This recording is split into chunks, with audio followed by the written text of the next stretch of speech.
All right, can you hear me? Dr. Wssa, you did a fabulous job in setting the stage for us today, and so thank you for being here and for all that you said and for really setting the stage well. In some ways, I could just say amen and sit down, but those of you that know me, that's not going to happen. And so, and thank everyone. Let me reiterate, this is an incredible opportunity to have a great day of discussion about an incredibly important topic for all of agriculture, but really for all of our society, nationally and globally. And the opportunity that we have today is to think about this, hopefully in some new and different ways, by bringing this group together. And the group that we have online with us today, and that will even be viewing this on the website after the fact, as you have opportunity. Let me encourage you to really plan on engaging in the dialogue today. One of the things that we want to be sure that we are doing today is setting aside time for interaction, for discussion. So the sessions that we'll have for the rest of the day, we'll have time, and we're not calling it Q&A because it's not nearly as much posing questions to the speaker as much as it is creating the opportunity to share your viewpoints so that we can collectively come to agreement on ways that we can move forward, how we can respond to the call for action, what the path forward is going to be. Now, today we are here because of all of the things that have led up to the point in time that we are at right now. And there have been a number of discussions and activities and actions that have taken place that have led us to the point that we're at. And as a weed scientist and as a longtime member of the Weed Science Society of America, I can tell you that we have been doing a lot of things and having a lot of discussion and doing a lot of research and developing a lot of extension and outreach programs and formal classroom education. And yet, we are here today because we are dealing with a pressing issue that is as never before. And so the first question that I would pose to you is, do you know what the definition of insanity is? Because if we continue to do what we have been doing but expect to see something different rather than the problem becoming worse, then Einstein was exactly right in what he said. And it's so fitting to use this quote because we actually have a display of Albert Einstein's work right here in this facility, and a statue for Einstein that is right here. So be thinking about this as we go throughout the rest of the day, actually. What do we need to be doing differently, fundamentally differently, so that we can begin to achieve success instead of seeing ourselves exacerbate the problem? Now, I will tell you that we are here today because this is a biology problem. The evolutionary pressure for the development of resistance is a significant factor in what is going on. And the opportunities that we are creating by putting tremendous selection pressure on the system has created this problem. This is also a technology problem. If we weren't using the herbicide, then we wouldn't have resistance, would we? So this will require technology as a part of the solutions. But we've talked about that a lot, these first two factors, a lot up to this point in time.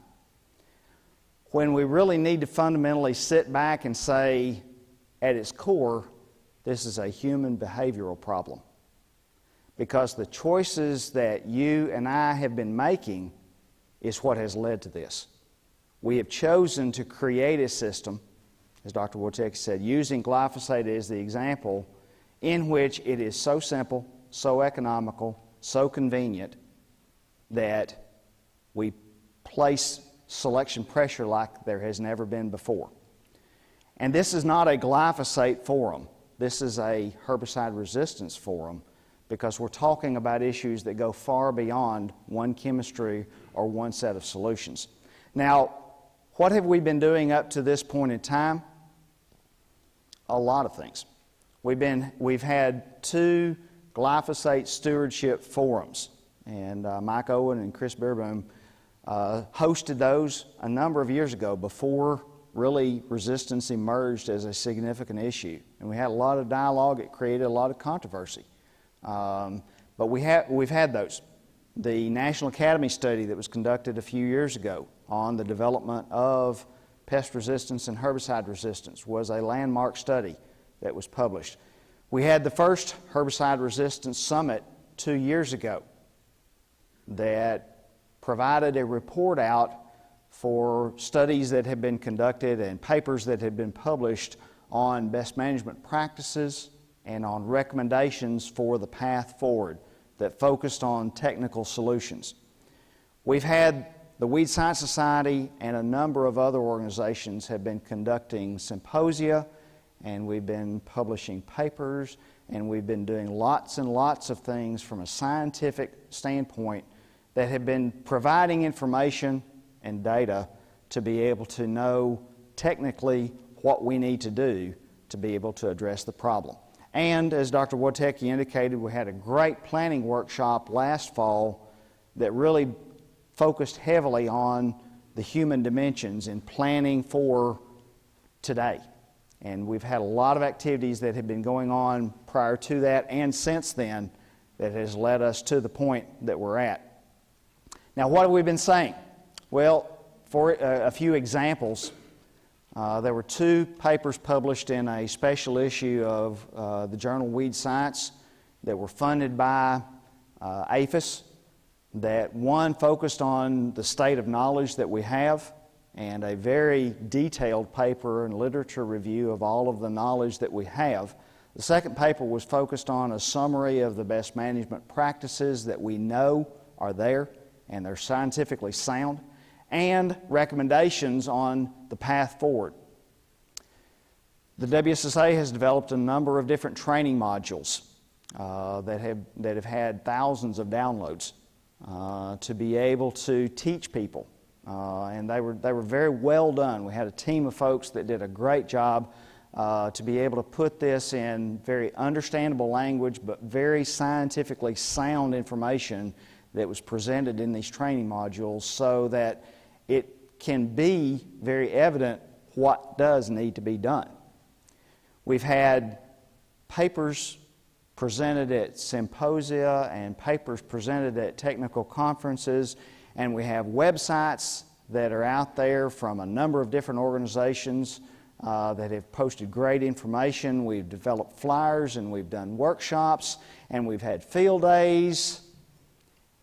And we've had thousands of downloads of the training modules, and we now have pesticide applicator and certified crop advisor CEUs that are provided to be able to provide information that ultimately leads to certification or some type of certification program.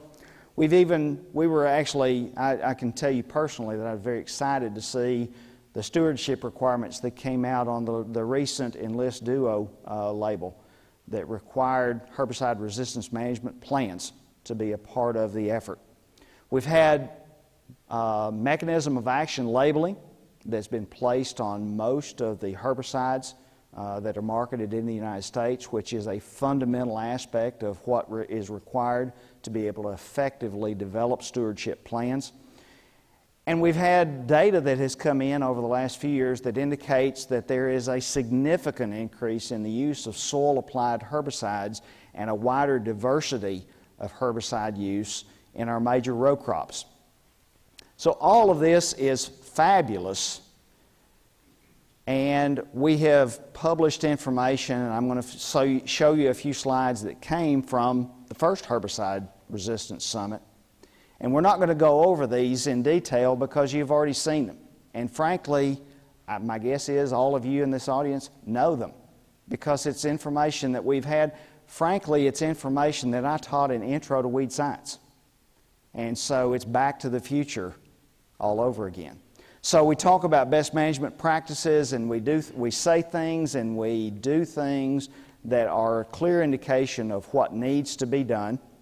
And then at that summit 2 years ago, we provided recommendations on what needs to be happening next. And we were very proud of the things that we published in these recommendations and got had some great dialogue about them.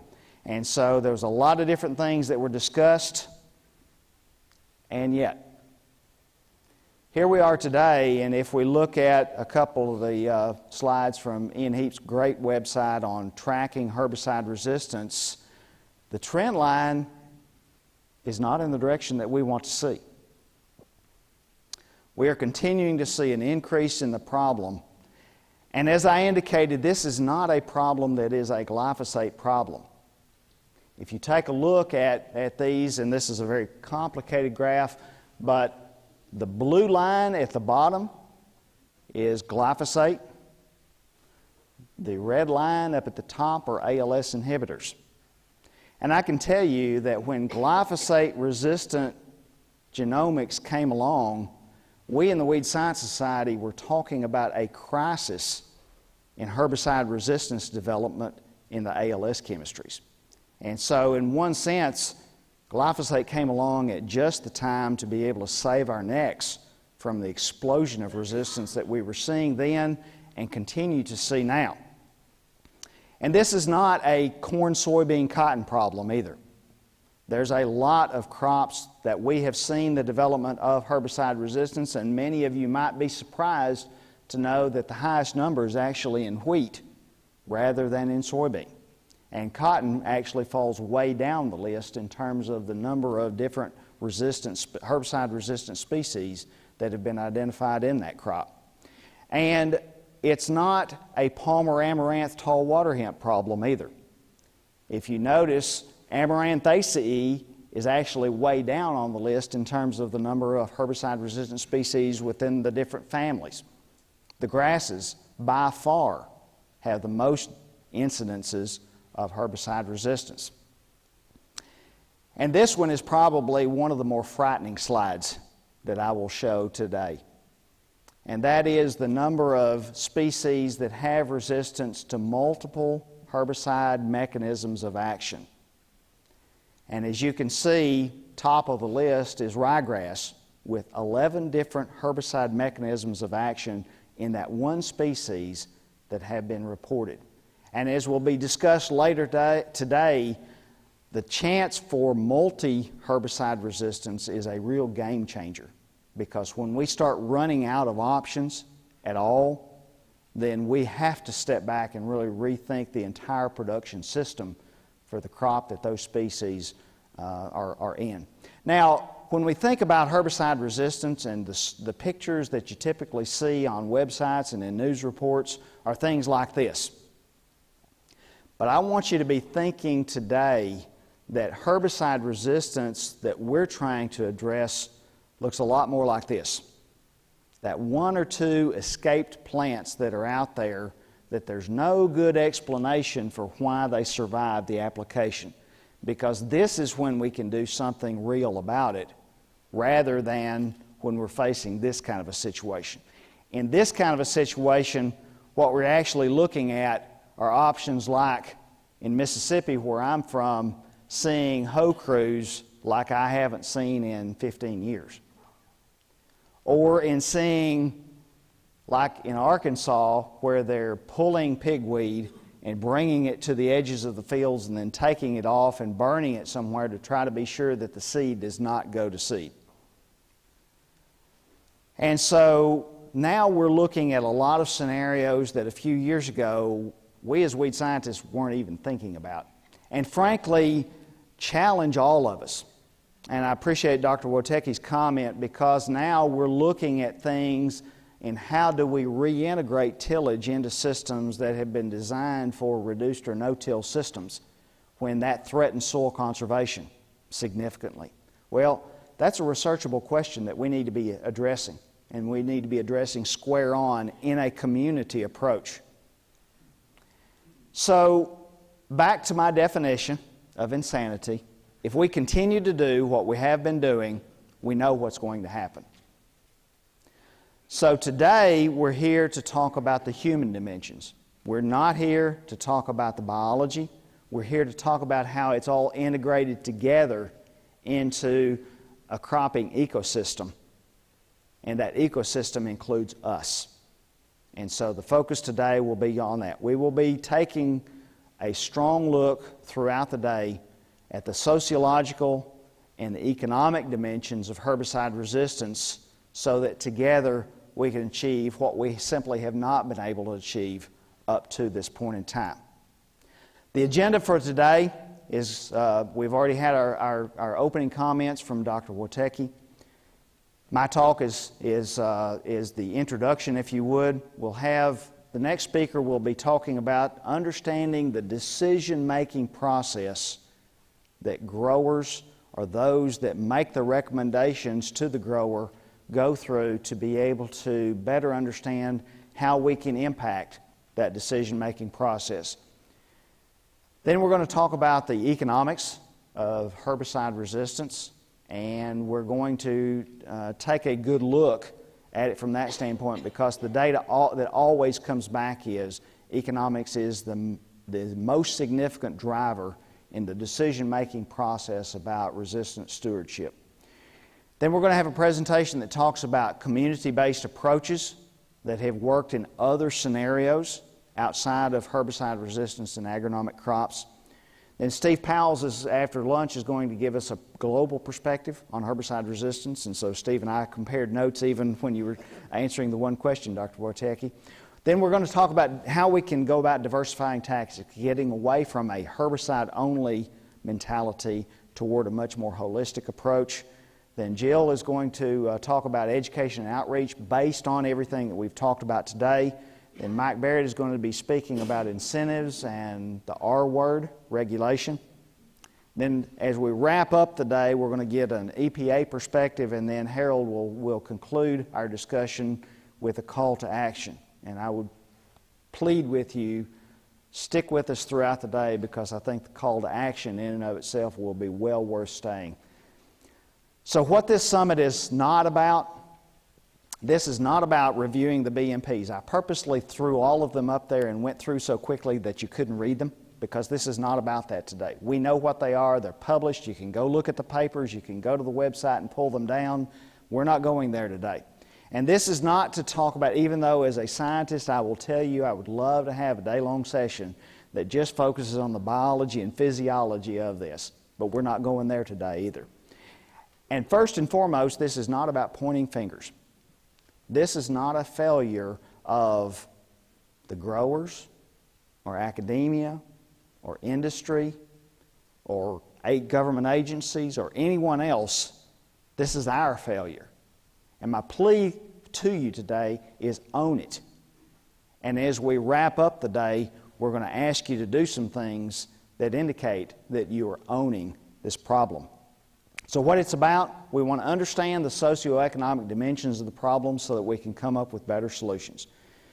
We really want to be moving towards a more holistic, systems-based solution instead of expecting the next silver bullet to come along that's just not going to happen.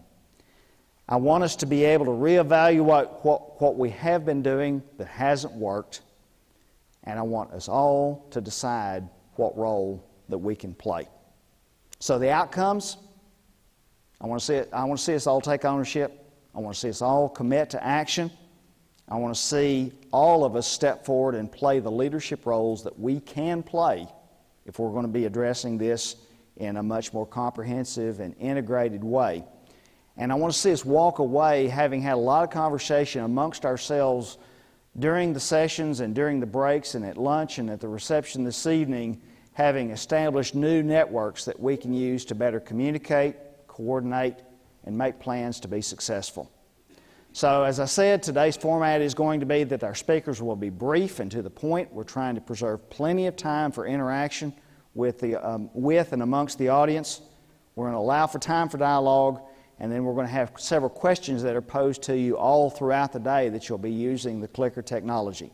So our goal is that we want cropping systems that have much more diverse weed management systems that have been tailored to the individual needs of individual farmers and operator conditions so that we can be successful.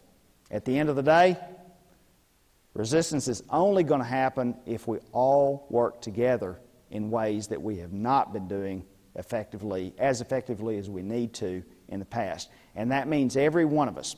And the chart that you saw of the representation that we have here and beyond have to be engaged.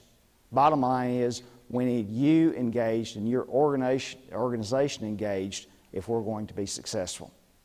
In the larger context of this, we're actually using this as a leveraging opportunity for the National Research Council to tomorrow be developing a new scoping meeting to look at not only herbicide resistance but pest resistance in more general terms. So now I'm going to turn the podium over and the microphone over to Kara Laney from the National Academies of Science to speak very briefly about that. Kara?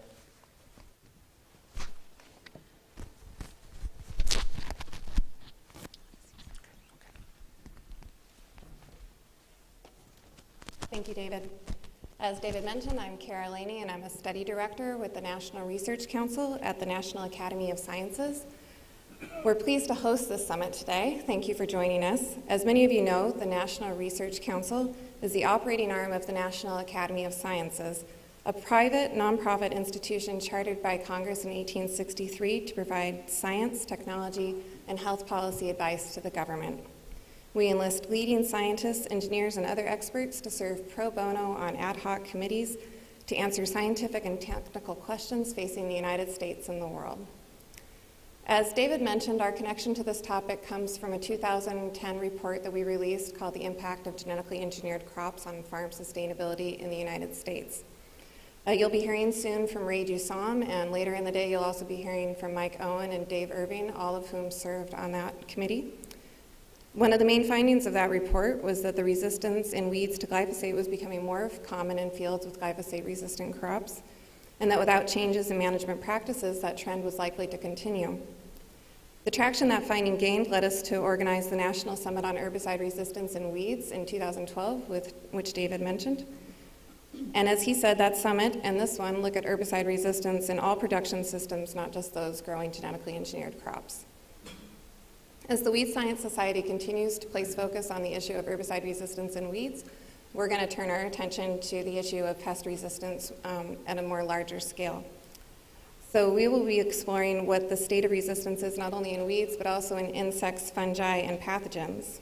We want to know what the problem of evolved resistance, where it is occurring, and if it is occurring at similar rates in these different pest communities, and what farmers, companies, government agencies, and university researchers are doing to address evolved resistance.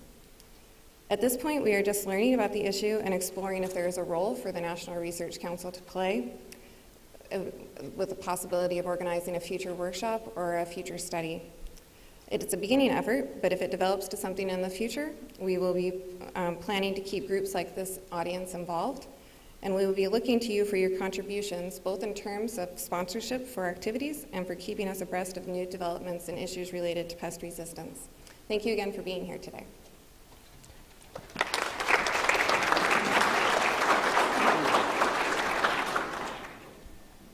Okay, we've got about 5 minutes. If anybody has a question or a comment for David, please go to the mic, introduce yourself, and let's hear it.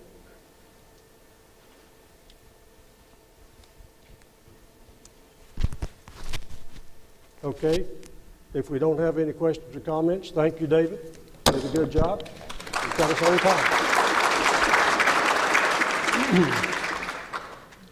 The next presentation is Understanding the Decision Process, and I can't wait to hear that.